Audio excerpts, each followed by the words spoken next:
Amigas, amigos, sean ustedes bienvenidos a Palabra Libre, programa que transmitimos de lunes a viernes, siempre en este horario de 11 a 12 de la noche y por la señal de Canal 11. Soy César Campos y abordaré junto a ustedes los principales tópicos del ámbito político nacional e internacional. El afer del ex asesor presidencial Carlos Moreno continúa en esta vana discusión en la que se ha metido el gobierno, resbalando de una manera realmente inaudita.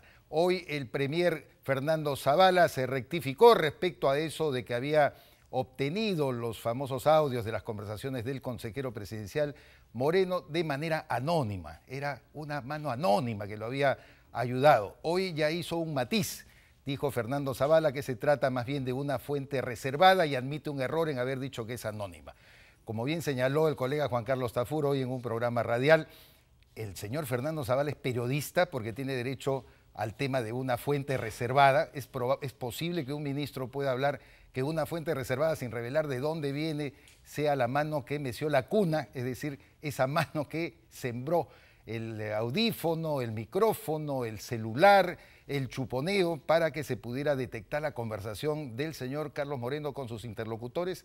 No hay fuente reservada para un ministro. Constitucionalmente los periodistas estamos protegidos, eso sí, para poder ocultar la versión de una fuente que nosotros utilizamos y que pueda servir para revelar un tema de interés público. En todo caso, siguen pues estas patinadas que Moreno era funcionario, no era funcionario, que sí había estado trabajando en Palacio de Gobierno, nombrado por un decreto, pero que al mismo tiempo, como no recibía remuneración, según el presidente Kuczynski, no goza de la condición de funcionario. El día de hoy también le preguntaron al señor Fernando Zavala acerca de otro asesor, el señor Jorge Villacorta, que habría tenido un antecedente, algo por lo menos turbio, en el año 2005, una acusación por un contrato que realizó con una contratista cuando era presidente de Sedapal. Pero el señor Villacorta no ha hecho noticia el día de hoy precisamente por la pregunta que le hicieron al señor Fernando Zavala. Jorge Villacorta, como consejero presidencial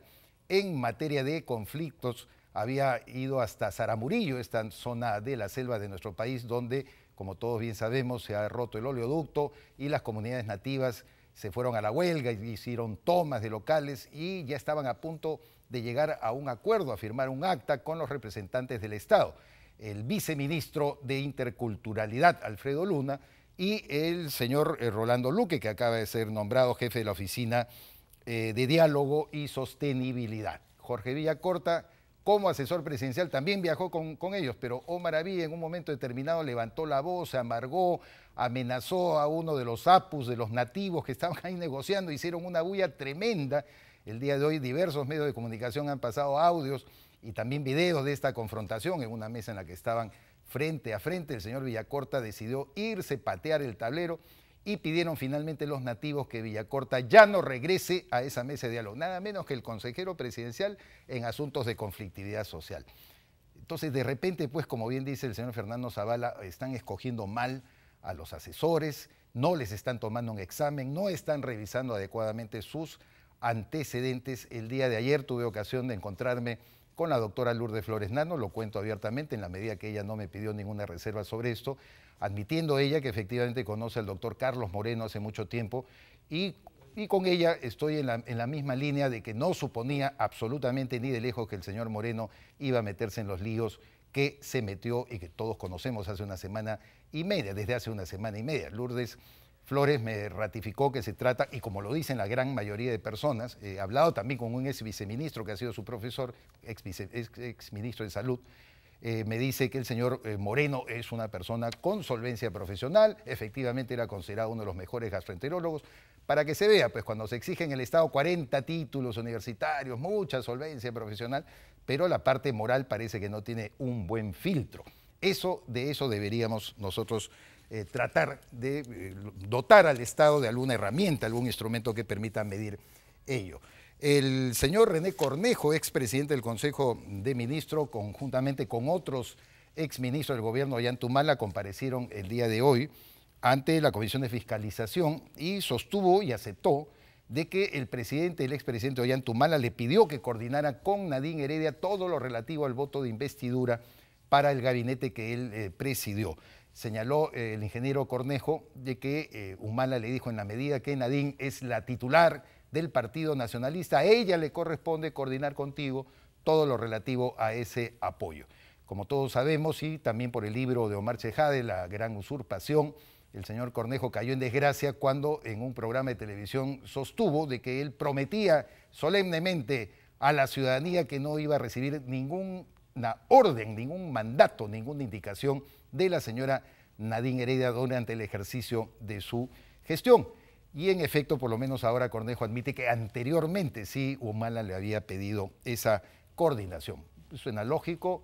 No creo que ahí exista el indicio de una invasión de los fueros de René Cornejo, en la medida que, repetimos, solamente ha aceptado de que la coordinación se efectuó a efectos de recibir ese apoyo de la bancada humalista. Y a propósito de Ollantumala, ayer dimos cuenta pues de que en medio de la acusación fiscal que ha recibido, el expresidente viajó a España sorpresivamente. Y su escudero, ¿no? Su escudero, el señor Santiago Astañaduy, ex congresista que hoy goza de una bien remunerada posición como asesor en el Congreso del expresidente Humala, no sabemos la verdad qué cosa hace aparte de defenderlo en los medios de comunicación, sostuvo que el presidente Humala había sido invitado por el rey Felipe VI. Se dijo que quizás en el marco de la celebración, el día de hoy, ¿no es cierto?, del Día de las Américas, el Día del Encuentro de los Dos Mundos, que hace muchos años se llamaba el Día de la Raza, mal llamado, por supuesto, Día de la Raza. ¿Y qué tal raza la del señor Humala, que se quita pues a Madrid, se va a España y hace decir a su vocero de que había sido invitado? Bueno, el embajador José Antonio García Belaúnde, que acaba de asumir la representación del Perú precisamente en Madrid, ha sostenido que oficialmente no existe ninguna invitación al señor Ollantumala. Nadie le invitó ni siquiera una taza de té. Nadie lo estaba convocando. Él es el que, al parecer, ha solicitado una audiencia con el rey Felipe VI y no se sabe el motivo.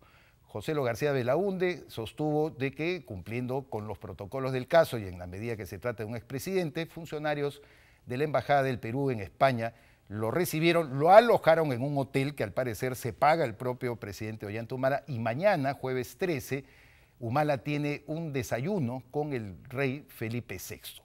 Reiteramos, a pedido de él, nadie lo invitó, nadie lo convocó, nadie lo llamó a realizar este viaje extraño que, entre todas las rarezas que han hecho la pareja Humala Heredia, se agrega pues esta situación.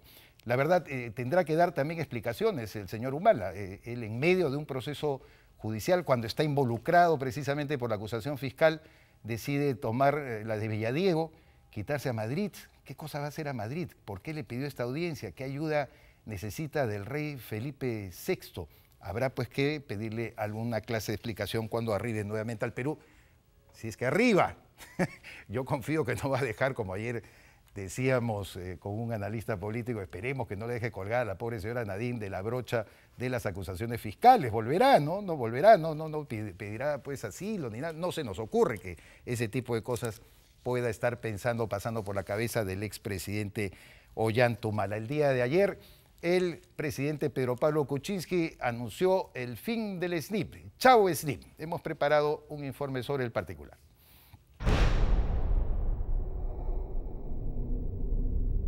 Presidente de la República anuncia el fin del Sistema Nacional de Inversión Pública, SNIP, ya que de acuerdo al mandatario, este sistema ha impedido que se ejecuten muchas obras, limitando la inversión pública. Chao SNIP. Durante la apertura de la Exposición Internacional del Sector de la Construcción, EXCON 2016, el mandatario dijo: Bueno, muchos proyectos están hoy parados por una cosa que se llama el SNIP. Chao SNIP. Lo dije en la campaña y se va el SNIP.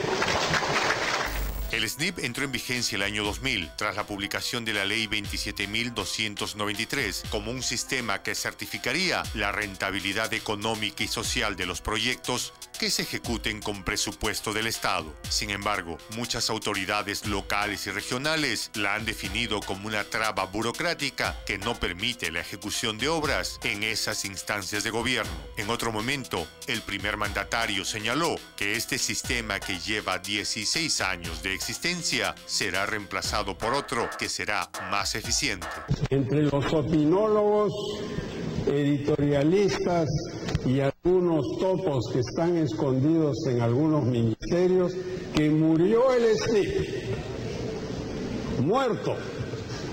Claro que lo vamos a reemplazar por un buen sistema de control, pero un buen sistema de control que promueva el control sensato. La población espera que el gobierno acelere la inversión pública, pero también cautelando el dinero de todos los peruanos.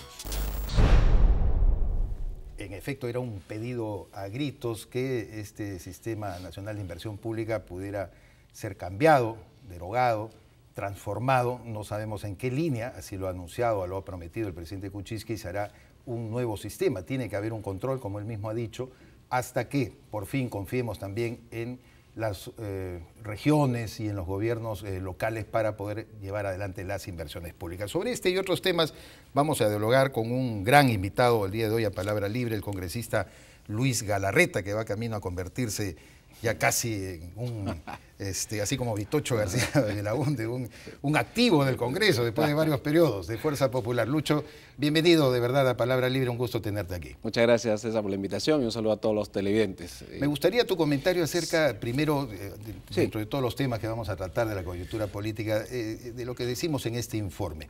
¿Está bien la eliminación del SNIP? ¿Está bien el cambio que ha propuesto el presidente Kuczynski? Sí, yo creo que hay que esperar cuál es la propuesta alternativa, porque es evidente que irnos de un extremo al otro no es positivo. Entrampaba mucho el tema de las inversiones, que necesitaba otra dinámica, más en un momento incluso de receso, donde la inversión privada es importante, pero la pública también. Y acá tenías un montón de recursos, digamos, estancados.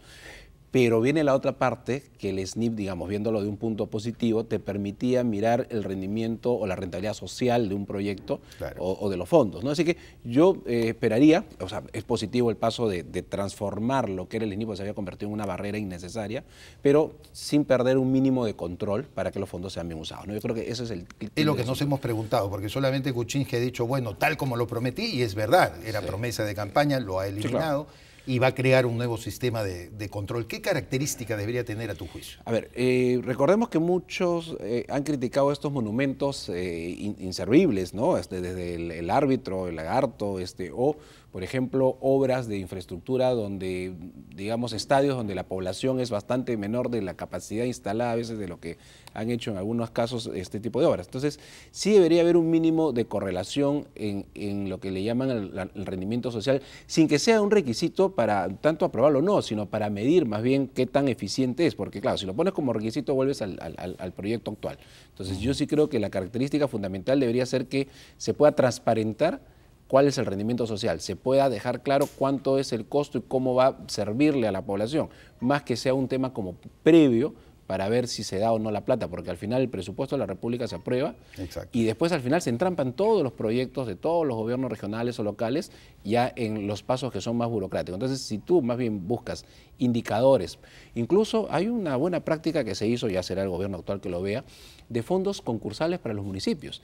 Es decir, si yo transformo el SNIP en un instrumento más bien de competencia o de incentivo económico, entonces le pongo ciertos parámetros de rendimiento social, de transparencia, y si logro hacer eso, pues tengo plata para un segundo proyecto. Entonces, claro, digamos, estamos pensando en voz alta, pero yo iría por ese lado, ¿no? Claro, pero bueno, en materia de monumentología, a mí siempre me ha llamado la atención, Lucho, tú has viajado mucho, yo como periodista también, que a veces se considere algo estrambótico que un alcalde decida rendir homenaje, qué sé yo, alguna característica de su población. Yo en Cartagena vi un monumento a los zapatos rotos en homenaje a un famoso poeta, claro, ¿no es cierto?, que existía en Colombia y que había dedicado un poema muy, además, bonito, que tiene que ver además con una observación social de los zapatos rotos. Bueno, ahí está el monumento a los zapatos rotos. Cuando venían las discusiones que por qué se hace el monumento al choclo acá, yo decía, caramba, en Colombia, en otros sitios de España, como tú estás citando, no existen esos problemas. Sí, por eso, claro, que es distinto cuando, por ejemplo, que los casos más graves que yo he visto es el número de población frente a, digamos, he visto estadios. Claro, uno puede decir de las localidades alrededor o algún día se llenarán, que es diferente digamos, a un análisis de que representa a la localidad o que tiene un significado a la localidad, que a veces uno lo puede mirar muy por encima y decir, ay, que gastar de plata, y sin embargo no es así. Pero por eso yo creo que este nuevo indicador debería ser más un promotor o algo que busque incentivar las buenas prácticas en la buena inversión. Porque si tú dices, oye, esto es porque aquí en este pueblo hubo tal características históricamente, entonces siempre que tú transparentes y cumplas determinadas funciones, ese mecanismo debería ser un mecanismo que te premie. En materia municipal, repito, hay un tema muy interesante que si tú logras unas metas, y las metas no son para todos, o sea, incluso si los municipios son más pequeños, las metas son diferentes, pero si tú logras determinadas metas, adquieres rápidamente otro presupuesto adicional. Así que vamos a esperar a ver qué plantea el Ejecutivo para poder mirarlo con calma. De acuerdo. ¿Cómo estás observando el afer de Carlos Moreno? Yo he hecho un comentario inicial que la verdad, coincidiendo con, no es una ni siquiera posición propia, con muchos analistas que de buena fe queremos incluso que el gobierno, el presidente Kuczynski tenga un sustento, que tenga una guía, y de repente son ellos los que terminan enredados en una serie de conceptos que confunden más a la ciudadanía respecto a cómo están definiendo la condición de un consejero.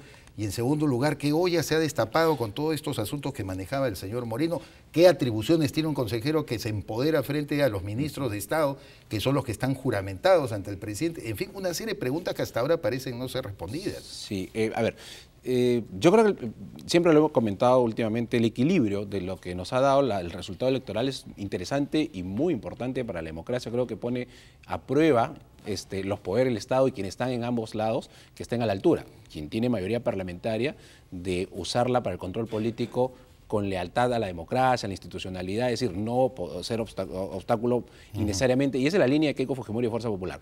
Y en el Ejecutivo, donde está un Fernando Zavala, por ejemplo, que ha tenido predisposición de participar, a pesar que él sabe que está obligado porque no tiene los votos, pero si fuese otra actitud también generaría un conflicto innecesario, y no ha habido eso. Entonces, como que el tema caminaba de una manera interesante, pero lamentablemente el Congreso acaba de dar delegación de facultades, el voto de confianza, y nos hemos dado un problema que nace del propio Ejecutivo, creo muy mal tratado. O sea, claro. Ahí hay tres aspectos, ¿no? Primero, el tema de fondo, inaceptable, los comentarios, ver cuáles son los delitos, si hay delito o no. Exacto. Pero el segundo es el tema relacionado a la grabación. Exacto. Ya que un presidente acepte que te traigan, te escuchaba hace un rato diciendo, fuente, eso no existe para fuente un funcionario. Es lo que ha dicho Fernando Zavala. No, y una comisión investigadora o el fiscal, como conversamos con tus próximos invitados, van a tener que decirlo, o sea, eso no hay forma. Pero ya solamente pensar que un presidente de la República o el propio premier, y lo lamento porque estaba caminando, y está caminando bien, se está involucrado en un tema donde escucha algo que es ilegal, y llama a un funcionario para decirle, hay un tema complicado, así que mejor da un paso al costado, y cuando, y esa es mi tesis, cuando ya se entera que esto va a salir en medios, recién hacen la denuncia. Yo he presentado anteayer, César, un documento, una resolución, donde el sábado, después del escándalo, incluso todavía seguían diciendo como que él había renunciado el 2, o sea, un trato no de la magnitud de indignación que se supone que tiene el Ejecutivo. Asco, ¿no? Retardado, como editorializó como ayer el diario El Comercio, sí. ¿No es cierto? Que creo que muy puntualmente y recogiendo, creo yo en este caso sí coincido con El Comercio, el sentir de muchos de nosotros. Claro. Fernando Zavala me respondió diciendo probablemente ya estaba la resolución. A ver, un ratito, tú paras el peruano, pues hermano, tú agarramos el teléfono, cámbiame la resolución. Karina Beteta le dijo algo que es bien simple, ¿eh? Esa resolución que le da gracias por sus servicios, la anulas mañana, es un trámite administrativo simple y haces tu indignación como corresponde. Yo creo, lamentablemente, que no solamente ha sido muy mal manejado el tema, pero creo que esto también nos demuestra, nos guste o no, un gobierno que ha tenido una comisión de transición, se sabía qué pasaba en el CIS, es decir, pareciera que han llegado con una ingenuidad o no tan preparados. Claro, ya digamos, las críticas políticas te dicen, ahí está el mejor equipo, ¿no? Está el equipo preparado. Yo espero que le vaya bien y que rápidamente se aclare esto. Ahora, yo sí creo que tiene que haber un responsable político. Mira, te lo digo con sinceridad, nuestro afán es un afán institucional, pero hay un control político que hay que hacer. Yo estoy seguro que si hubiese sido Keiko Fujimori la presidenta y esto hubiera pasado en su gobierno... Por supuesto, pedía la cabeza por lo menos un montón de sectores que están calladitos ahorita hubieran pedido la cabeza del premier, o si otro grupo tuviera 72 parlamentarios ya se hubiera caído el premier, ¿no? Claro. Lo que nosotros queremos es que esto se aclare, y lo he dicho, me lamento que tan rápido salga un problema de lobby en el Ejecutivo, donde era un punto débil que en campaña se cuestionaba. El propio señor Kuczynski, que debería tener más cuidado. Y termino con esto. Creo que Víctor Columbus o otras personas han señalado la resolución de Moreno a diferencia de los otros, tiene un artículo 2 donde le ponen a disposición el Ejecutivo, todas las instituciones, que no la tiene el señor Felipe Ortiz de Ceballos, que es ni Máximo San Román. Ni Máximo San Román, ni otro asesor. Entonces, poco complicado, porque o estás muy a la ligera escogiendo tus asesores, o en este caso, ¿por qué ha tenido esa parte preferencial este asesor, ¿no? Yo creo que todo eso se va a tener que aclarar cómo corresponde, y lamentablemente sí creo que esto va a golpear un poco al gobierno. Pero su conducta todavía no demuestra que hayan valorado, me da la impresión, lo suficiente la magnitud de la crisis política. Cuando el presidente Kuczynski el sábado dice, nos quieren embarrar, ni tú ni nadie había abierto la boca, es decir, ni siquiera todo el mundo estaba sorprendido por la conferencia de prensa del día anterior del premier Zavala, que es precisamente lo que genera las preguntas. Nadie los estaba embarrando, nadie estaba haciendo señalamientos, ni siquiera estaban empujándolo contra la pared. Políticamente están llevándosela súper fácil, si quieres, en términos políticos. Claro. Yo creo que más bien, justamente esto, que no es el caso tuyo ni de acá al medio, pero los medios que acompañaron al señor Kuczynski con todo derecho en la campaña, y algunos en exceso incluso ya, que lo siguen acompañando ahora, y que cualquier cosa que hace la oposición critica, pero por este lado no, creo que le pueden hacer mucho daño, porque creo que no están identificando la magnitud.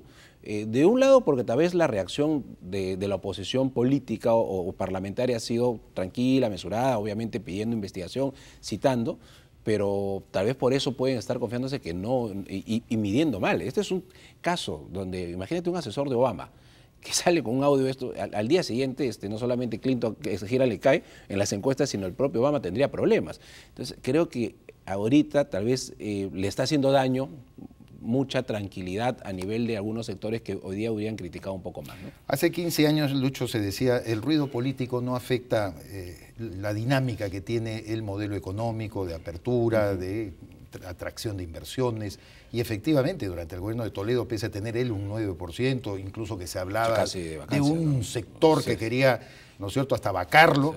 Sin embargo, la economía pues tenía su rumbo. Bueno, desde el gobierno de Humala eso ha cambiado. Ahora sí, política o ruido político con economía como que van de la mano.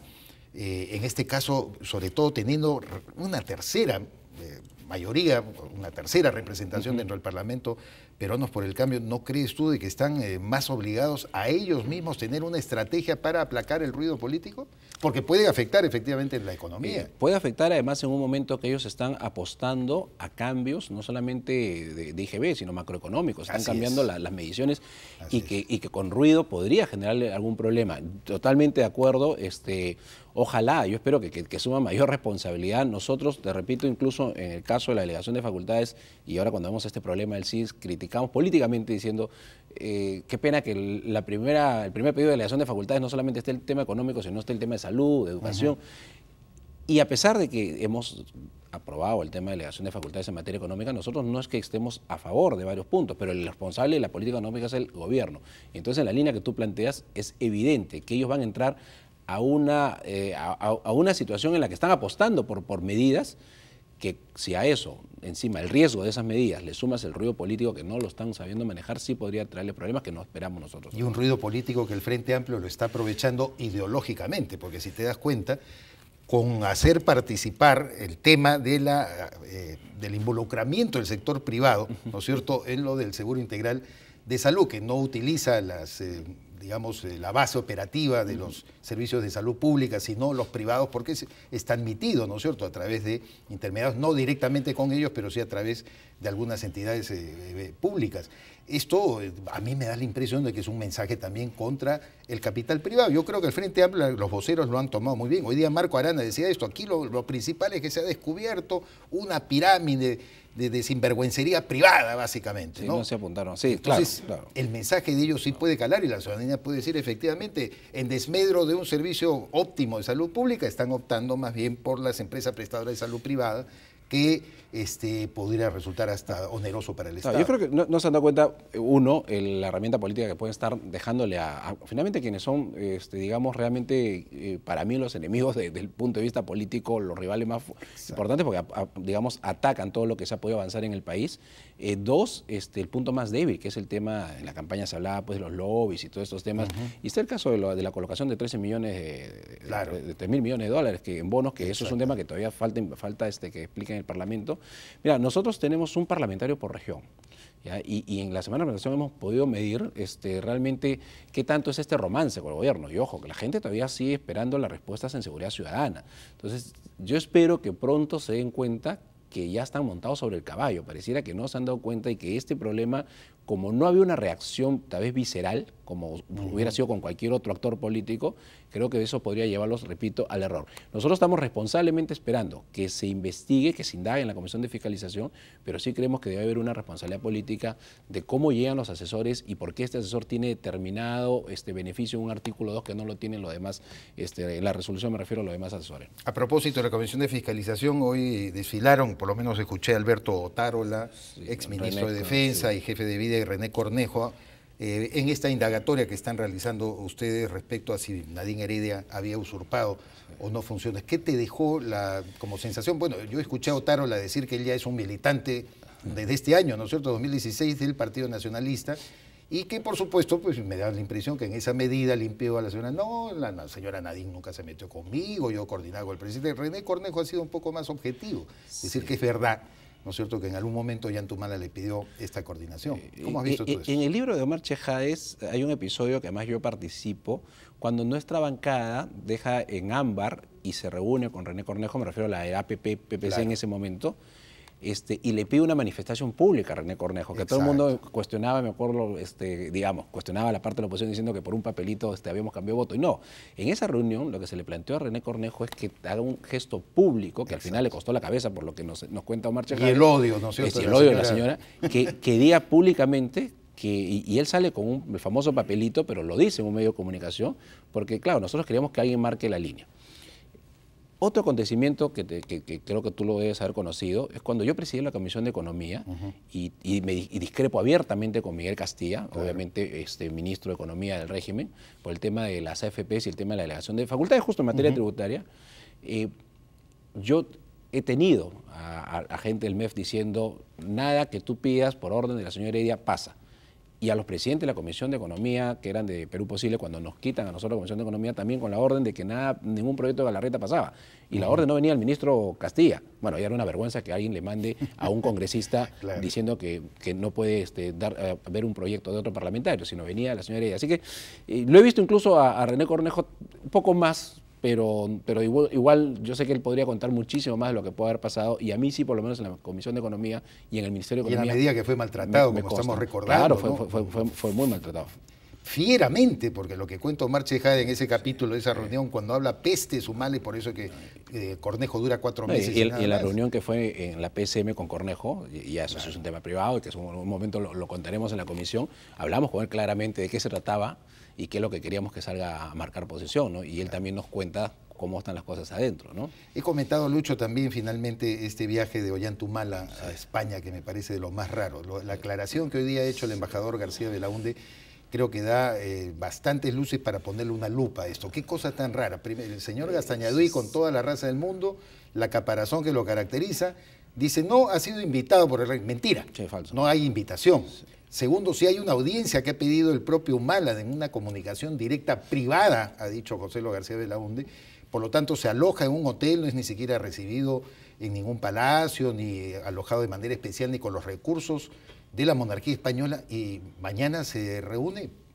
y sin embargo también los funcionarios de la embajada lo reciben. Porque, no, como corresponde. En ese caso como corresponde. No más allá que haya denigado la figura presidencial. ¿Qué cosa tan rara? No puedes especular, pero definitivamente te genera, porque claro, uno hubiera pensado, vimos más movimiento en Francia, ¿no es cierto?, en París, que en Madrid antes de, ¿no? Por eso parece un poco raro, y la reunión además con el rey también me parece rarísima. Pero lo que es claro es que aquí el proceso sigue avanzando. Y obviamente deberíamos estar alertas, porque yo lo he dicho, es una crítica al gobierno. A veces siento que todavía no han volteado la página de la campaña. Hay mucha gratitud porque finalmente lo apoyaron al señor Kuczynski, y creo que debería estar el gobierno mucho más alerta, porque ahorita el señor está siendo investigado. Claro. Entonces, a eso iba yo, en esa condición es necesario seguir todos sus pasos, ¿no? Sí, debería, ojalá, claro. Porque ahorita ya es responsabilidad del gobierno, porque esto ya está en investigación, ¿no? Y yo he sentido algunas veces el famoso desayuno de Alonso Segura del presidente constitucional, con lo que decía Turner, fue para mí fatal, ¿no? Porque te demostraba que todavía había un vínculo anterior. Claro. Yo espero que el gobierno esté atento, porque finalmente ellos son los responsables de todos los que están investigados cumplan con ir a las investigaciones, y Ollanta Humala ahorita está bien complicado. Muy complicado. ¿Tú crees que su situación es absolutamente dura, digamos, para... Bueno, en la medida que él también se involucró, porque él mismo se hizo responsable él mismo quiso económico. inmolarse justamente, además diciendo que él era el que manejaba todos los temas y no la señora. Es inmolación, ¿no? Hay ningún cálculo de carácter jurídico en esto. Claro, creo que había una idea, la posibilidad de que él teniendo las prerrogativas de expresidente, digamos, de alguna manera salía la señora, pero yo creo que no le va a servir, ¿no? Yo creo que igual este proceso va a continuar y va a ir tan complicado como su sola presencia en la calle, ¿no? O sea, la verdad que es bien triste que te cuenten los que andan tuiteando y explicándote que lo ven y nadie se le acerca. Nadie se le acerca. Bueno, yo me enteré por Aldo Mariate de eso, que me hizo llegar un video realmente triste de alguien que estaba viendo el paso del señor Humala sin que nadie le diera pelota en el aeropuerto. Es una pena, pero la figura de presidencial siempre debería ser una figura... Es decir, Alejandro Toledo todavía despierta algunas pasiones, yo lo he encontrado. Con todo lo que, ¿no? Con todos los problemas que tenga, pero Alejandro Toledo lo saluda. Alan García, que decir, se hace notar, ¿no? Y siempre hay gente agradecida, que le tiene simpatía. No, sí, finalmente que se le acerca, acerca, pero el caso de Humala es de una soledad, la soledad que él mismo se buscó al final de su gobierno. Con todas, incluso con su propia gente, como René Cornejo, gente que los maltrató, ¿no? Claro. Lucho Galarreta, te agradezco muchísimo estar acá en el programa y te pido por favor que en una próxima oportunidad sigamos dialogando y ojalá siempre de manera constructiva sobre algunos proyectos que podamos de repente aterrizar, pero el gobierno vive pues una situación, a mi juicio, rara en la que ellos mismos se enredan y hay que ver la manera en que tengan que salir inmediatamente. Sí, nosotros, digamos, tenemos una agenda clara de que las cosas se hagan bien, que el país camine, que es lo más importante, pero vamos a ejercer democráticamente también el control político cuando corresponda, porque a veces uno plantea una posible interpelación y saltan hasta... Es parte, creo, del juego político que a veces uno no ha estado acostumbrado, ¿no? De acuerdo. Luis Galarreta, de Fuerza Popular, estuvo acá con nosotros. Una pausa, viene el analista político Juan Carlos Valdivia.